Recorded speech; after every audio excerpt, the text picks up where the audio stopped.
Seperti inilah suasana ruang pelayanan Satpas SIM Satuan Lalu Lintas Polres Lubuk Linggau di hari kedua pasca libur Hari Raya Idul Fitri 1440 Hijriah yang mulai ramai dipadati para pemohon.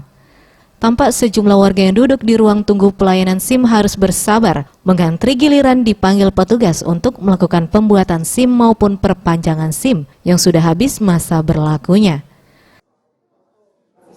SIM juga sudah mulai dibuka dan saya lihat ada peningkatan karena kita libur ada beberapa hari kemarin liburnya dari mulai tanggal berapa kemarin itu?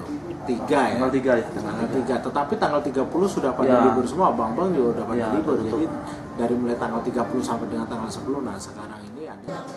Dengan meningkatnya jumlah pemohon pembuatan SIM pasca libur Lebaran, pihak Polres Lubuk Linggau meminta kepada masyarakat agar tetap bersabar dalam mengantri. Hal ini dikarenakan sudah menjadi biasa di setiap tahunnya.